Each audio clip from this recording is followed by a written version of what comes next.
The phone buzzed violently against the polished mahogany desk. Ray Dalio snatched it up, his jaw clenched. "It's gone," his assistant whispered. "The markets, they're collapsing." In a single moment, everything he'd built teetered on the edge of ruin. Billions vanished in hours.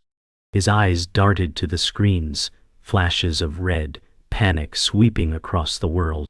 Traders shouted, chaos exploding behind glass walls. Ray didn't flinch. Instead, he exhaled, leaned back, and muttered, "I was wrong." The admission burned. This was 28. The great financial collapse. He had predicted a depression. Instead, markets had surged before imploding. Now, clients wanted blood. Bridgewater, once untouchable, was cracking. In that moment, surrounded by fury and fear, Ray's mind didn't retreat. It recalculated. The storm wasn't the end. It was the beginning. And the price of clarity? Everything. Only hours earlier, Ray had sat calmly in front of his team, explaining with unwavering confidence that a global depression was coming. "It's inevitable," he'd said. "The debt cycle has matured. History repeats." They listened, half awed, half unsure. He'd shown charts, data, cycles. His models were impeccable. The conviction in his voice could silence storms. But conviction doesn't equal accuracy. As the market soared in the months leading up to the crash, many thought Ray had lost his touch. His calls were wrong. Clients began to pull back. Rumors whispered through corridors. Was Bridgewater over? The sting wasn't just professional. Ray's identity was fused with his predictions. To be wrong was to unravel. Now, with the market bleeding red, he wasn't vindicated, he was devastated. His mistake wasn't missing the crisis. It was misunderstanding its shape. He didn't sleep. Not that night. Instead, Ray stayed alone in the office, lit only by monitors and the faint hum of storm winds outside. He replayed the data, again and again, trying to find the flaw. His theories on debt cycles were solid, weren't they? The world had changed, but he hadn't adjusted. Not fast enough. The realization cut deep. He hadn't just misread the market. He had misread human behavior. Greed. Fear. What? Momentum. These weren't rational forces, they were wild currents. And he had underestimated them. "I believed in logic," he whispered to no one. But logic doesn't always rule. As the storm raged outside, a new thought bloomed. Maybe he needed to study not just economics, but psychology. Not just trends, but people. The system wasn't broken. His lens was. The media smelled blood. Headlines roared, Bridgewater's broken profit. Pundits mocked his forecasts. Old allies distanced themselves. Clients demanded answers. Investors pulled out by the millions. But Ray didn't speak. Not yet. He watched, silent, as the empire he'd spent decades building was questioned by morning anchors and op-eds. He wasn't angry. He was listening. Every attack, every doubt, they fueled his resolve. "Let them doubt," he murmured. "They'll see." Inwardly, he was reconstructing. Not just models, but mindset. If the old rules didn't hold, he'd write new ones. If the crowd wanted a villain, he'd vanish into silence. And when he returned, it wouldn't be to react. It would be to reshape everything. Outside, the world panicked. But within Ray, something else stirred, clarity. Pain had stripped away illusion. Now, he saw the world not as he wanted it to be, but as it was. Patterns, doubt, emotions, reactions. He walked through Bridgewater's empty hallways at dawn, shoes echoing off marble. In those moments of solitude, a vow crystallized.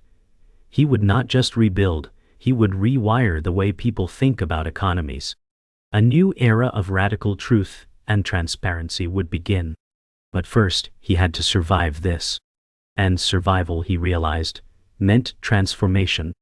The collapse wasn't an end. It was initiation. Long before headlines and hedge funds, there was a boy delivering newspapers in Long Island. Ray Dalio, age 12, wasn't dreaming of markets. He was just trying to earn enough to buy stocks. One summer, while caddying at a local golf course, he overheard wealthy members talking about shares in Northeast Airlines. Curious, he bought a few. The price tripled. Oh! That spark, that first win, it wasn't luck to him. It was magic. It was cause and effect. From that moment, he chased patterns, obsessed over data. Asked, why do things happen the way they do? This wasn't a kid chasing money. It was a mind falling in love with systems, with risk, with trying to make sense of chaos. Markets are like puzzles, young Ray said once to a friend, and I want to solve them. That moment at the golf course didn't just change his wallet. It rewired his brain. Years passed. Ray studied finance at Long Island University, and later at Harvard Business School. But it wasn't classrooms that taught him most. It was the market itself. He spent nights poring over charts, days cold calling clients, asking to manage a sliver of their money. Every mistake taught him more than success ever could. Once, he punched a boss during an office argument. I had passion, he admitted years later, but no control. Yet those raw edges slowly shaped something sharp: obsessive curiosity, the fire to know, the humility to admit error. By 1975, working from a 2-bedroom apartment, he launched Bridgewater Associates. No funding, no prestige, just a fax machine, conviction, and a gut full of questions. Bridgewater didn't explode, it crawled. Ray took on tiny clients, community banks, small institutions. He advised them with rigor, pouring hours into each recommendation. Trust comes slowly, he once said, but it's the only thing that compounds faster than interest. He didn't promise miracles, he offered process, models, research, relentless transparency. If an idea failed, it failed publicly. That principle, brutal at times, became his foundation. He built a culture where being wrong wasn't punished, it was essential. We learn by shattering ego, he told his team. Not everyone could handle that. Turnover was high, but those who stayed became zealots. They weren't chasing profits, they were chasing truth.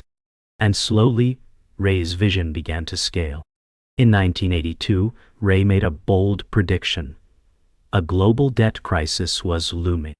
He testified before Congress with certainty. The economy is about to collapse, he warned. But it didn't. In fact, it boomed. Ray had been wrong. Publicly. Embarrassingly. Bridgewater lost clients. Media laughed. For a moment, it looked like the end. I hit rock bottom, Ray later confessed. But what emerged was not defeat, it was evolution. That humiliation triggered the development of the principles, a living document capturing every lesson, every error. It became scripture within Bridgewater. Pain wall reflection toward progress, Ray etched on the first page. He didn't hide from mistakes. He dissected them. And that shift, from ego to system, marked the birth of something bigger than any forecast. By the mid-80s, Ray was different. Quieter. Sharper. The pain of public failure had carved out ego and left behind focus. Bridgewater's edge sharpened. He began recruiting differently, not for resumes, but for thinking. People who challenged him. People who argued back. The goal isn't agreement, he'd say, it's clarity. The culture turned almost monastic: radical truth, radical transparency, recorded meetings, feedback loops. Every decision reviewed. Every bias questioned. Outsiders thought it was cultish. Internally, it was liberation. You're not hired to be liked, Ray reminded his team. You're hired to find what's real. And that shift, from being a prediction machine to becoming a truth-seeking engine, would eventually transform Bridgewater into the largest hedge fund in the world. Bridgewater's growth exploded through the 1990s. Big clients. Big returns. But with scale came strain. Ray, always intense, demanded more from everyone, including himself. If we're not questioning everything, he said, we're doing nothing. Meetings were grueling. Feedback was brutal. Employees rated each other constantly. Truth became a weapon. Some thrived. Others cracked. One analyst resigned with a single note. This place is smart and soul-crushing. Ray didn't flinch. He believed pain was progress. But he didn't see the fractures forming beneath him. People feared him. Not out of malice, but magnitude. He's not a boss, one exec whispered. He's a force of nature. And nature, when unbalanced, always pushes back. At home, the intensity didn't fade. Ray's family often saw more of his systems than his soul. He built decision charts for parenting. Debriefed dinner conversations. I wanted to understand everything, he later admitted. Even love. But understanding isn't connection. His sons, intelligent and restless, began to push back. Barbara, his wife, once told him, "You can't spreadsheet your way through life, Ray." He laughed, then paused. The silence lingered. It wasn't that he didn't love. It was that he feared emotion would cloud judgment. Yet, judgment without compassion breeds isolation. And behind the charts and controls, a truth was rising. Greatness had made him distant. Inside Bridgewater, dissent was no longer rare. It was required. Disagreement became ritual.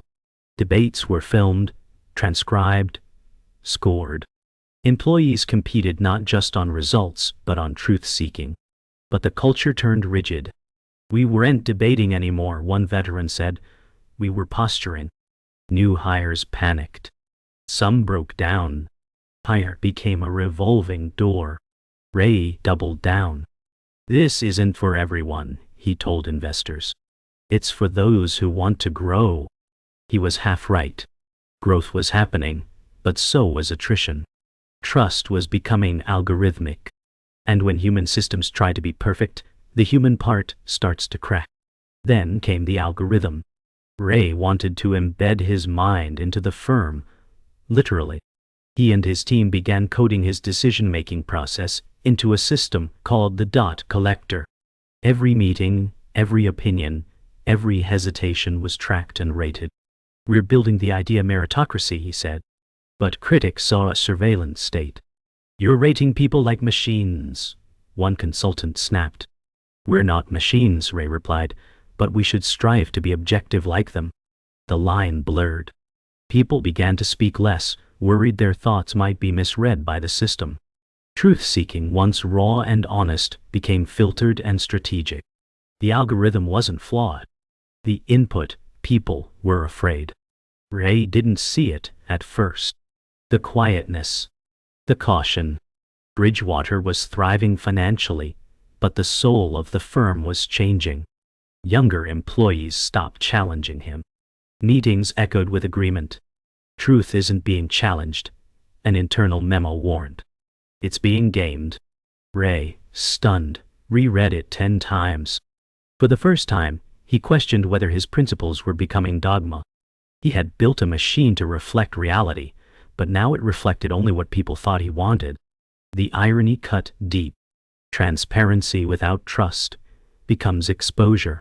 And Ray, the man who chased truth at all costs, now faced his most terrifying realization. His own success might be silencing the truth he swore to protect. It started with whispers.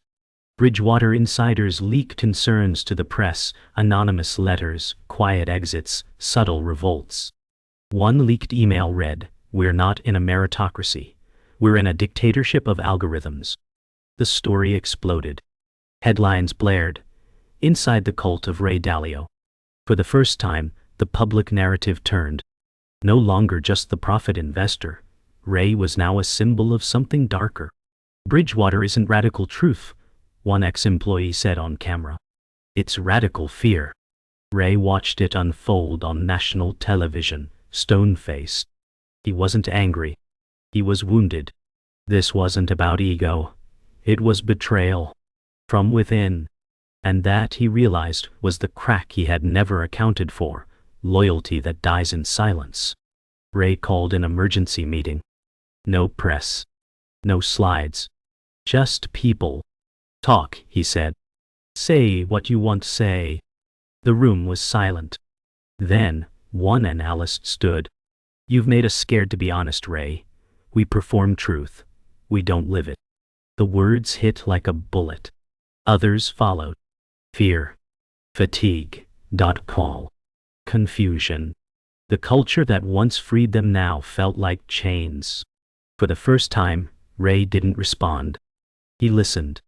Eyes closed. Breathing. Slow. He had created a mirror for the world, but now it was reflecting something grotesque. I didn't build a machine, he whispered to himself later. I built a maze. And somewhere along the way, even he had gotten lost inside it. Ray withdrew. For weeks, he walked the trails behind his Connecticut estate, a yellow notepad in hand, filling pages with questions. Not answers, just questions. When does discipline become control? When does transparency become surveillance? What if my principles aren't universal? He stared at the trees, the silence, the rawness of nature. Unstructured, unpredictable, and alive. He realized he had tried to reduce the world to logic. But life was illogical. It thrived on nuance, on contradictions. He looked down at his notes, then tore the page. The act felt holy. The beginning of unlearning, of surrendering control to discover something real again. He returned not with solutions, but with humility. At Bridgewater's next all-hands, he walked in without slides, without a speech. He just stood. I've been wrong, Ray said. And I think I've been afraid to admit it out loud. The room froze. No one moved. Our principles were meant to free us, but I see now, they've begun to trap us. He paused. So today we start again. The silence turned electric. Some cried. Some clapped. Others looked stunned. But everyone knew, this was the twist no one saw coming. The man who had built the system was now tearing it down, piece by piece, not out of failure but faith. In growth. In change. In being more human. The new version of Bridgewater didn't discard truth, it redefined it. Ray initiated open forums on emotional intelligence, psychological safety, and vulnerability. Principles were no longer commandments, they were questions. He asked employees to rewrite them, to challenge him, to shape a living document. This firm, he said, is no longer just mine, it's ours. That shift didn't erase the past. It reframed it. What had been rigid became fluid. What had been feared became freeing. Ray Dalio, once the unshakable oracle of finance, had become something rarer. A leader who could evolve. And that, more than money, more than models, was his most valuable asset of all. The world shut down. Pandemic panic swept across global markets. Billionaires trembled. Hedge funds folded. But inside Bridgewater, Ray stood calm, not with arrogance but readiness. This was the moment his entire life had pointed toward. Not a prediction, a practice. Everything we've prepared for is happening now, he told his partners. But even with models and strategies, the volatility was unlike anything before. Losses hit. Investors panicked. And Ray faced a decision, cling to control or trust the team. For the first time he chose the latter. Let them lead, he said. They know what to do. It was the hardest decision of his career, not to act. And yet, that stillness became the hinge of transformation. Internally the team debated. Models were clashing. Logic broke down in the face of human chaos. Ray watched silently, occasionally asking one question. What are we not seeing? Not what's right, but what's missing? That shift changed everything. The room moved from defending positions to exploring perspectives. One strategist said, It's not about predicting markets anymore, it's about surviving psychology. Ray smiled. For years, he'd drilled systems into minds. But now minds were teaching him. The apprentice had become the teacher. And the teacher, finally, was learning again. And in that reversal, Bridgewater didn't just survive the storm. It evolved through it. Then came the press conference. Not about performance, but about perspective. Ray stepped to the mic, not to boast, but to confess. "We don't have all the answers," he said, "but we have the courage to ask the right questions." He spoke not like a hedge fund king, but a philosopher. Success is not about being right, it's about being honest with what's real, and being willing to adapt. The financial world blinked. Investors weren't used to this kind of vulnerability. But something changed. Trust grew. Transparency resonated. He didn't promise gains. He promised growth. And for once, Wall Street listened, not to the data, but to the voice behind it. Behind the scenes, Ray began preparing for the unthinkable, letting go. Succession. The word had haunted him for years. Bridgewater wasn't just a firm. It was his mind made manifest. But he knew now.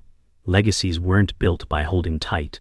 They were proven in how gracefully one lets go. He assembled a transition team. "No coronations," he said. "Only capability." Each successor was tested, not on strategy, but on self-awareness. "Know your weakness is better than your enemies," he told them. For Ray, the real victory wasn't dominance. It was sustainability. A system that worked without him. That was the legacy worth leaving. On a quiet afternoon, Ray sat alone in the Bridgewater courtyard. No screens. No notes. Just wind, trees, and time. He closed his eyes and let the silence speak. For decades he had tried to solve the market. Predict the unpredictable. Master complexity. And yet, the ultimate lesson wasn't about control. It was about surrender. "Principles evolve," he whispered. "So must I." He didn't need applause. Or dominance. Or even certainty. He had something rarer, peace. In that stillness, the man who once charted chaos had finally made peace with it. Not by defeating it, but by understanding that the real edge is letting go. Bridgewater kept thriving, but Ray had stepped back. No more daily decisions. No more meetings to lead. He was now a mentor, not a general. "The job now," he told a protege, "isn't to control outcomes, it's to grow people."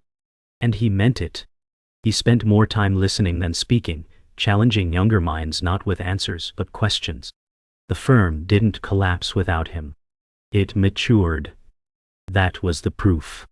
The system worked, not because of his presence, but because of the principles embedded in its DNA. But this wasn't resignation. It was a kind of rebirth. A passing of fire, not just a passing of the torch. Outside of Bridgewater, Ray shifted his focus to something deeper, explaining how the world works. He launched video series, wrote essays, spoke at global forums, not to boast, but to educate. "I want to democratize economic understanding," he said. His content wasn't flashy. It was clear, structured, and brutally honest. Young people flocked to it. His book Principles became a global phenomenon. Not because of who he was, but because of what it taught. That pain is a signal, that truth is a process, and that the journey matters more than the prize. He wasn't selling success. He was sharing scars. And in those scars, people found maps. But even with wisdom shared and systems built, there were days of doubt. In quiet moments, Ray wondered, had he done enough? Legacy is a ghost that never stops knocking. One morning, walking with his eldest son, he asked, "If I vanished tomorrow, would Bridgewater still know how to think?" His son smiled. "Dad, you didn't build a company, you built a compass." That line didn't just land, it lifted something. Legacy wasn't about being remembered. It was about being useful when you're not around. Ray didn't need statues or headlines. He needed clarity. And in that conversation, he found it. His purpose had outlived his presence. Philanthropy followed. Ray poured millions into ocean exploration, education, and economic research. But he didn't just write checks, he got involved. The world gave me patterns, he said. Now, I want to give back questions. He funded tools to help nations understand debt cycles, sponsored think tanks for policy analysis, and promoted emotional intelligence in schools. He wasn't chasing sainthood. He was circling back to the boy who once carried golf bags and asked why things worked. Only now he wasn't seeking advantage. He was creating advantage for others. The hedge fund king had become a humble student of humanity. Years after his transition, Ray returned to Bridgewater, not to lead, but to visit. The walls were new. The tech was faster. The people were younger. But the spirit, the search for truth remained. He stood in the lobby, unnoticed at first, watching a new employee debate a senior partner on a trading model. Passion. Precision. Respect. He smiled. He didn't need to speak. He had become the whisper behind their questions, the pulse behind their progress. As he stepped into the sunlight outside, someone finally called his name. Mr. Dalio. He turned. Just Ray, he replied. And with that he walked on, light, free, and fulfilled. Ray Dalio rarely checks the markets these days, not because he's uninterested, but because he no longer needs to. He trusts the systems he built, the people he nurtured, the culture he sculpted. His time is now spent in reflection, in conversations that stretch beyond finance, into philosophy, geopolitics, and consciousness. We're all just a speck in a much bigger cycle, he says. But we can choose how we show up. He spends mornings journaling, afternoons walking, evenings speaking with young thinkers across the world. No longer fighting for control, he seeks resonance. What once obsessed him, predicting market swings, has given way to a deeper ambition, to understand how humans evolve. And that, he believes, is the final investment.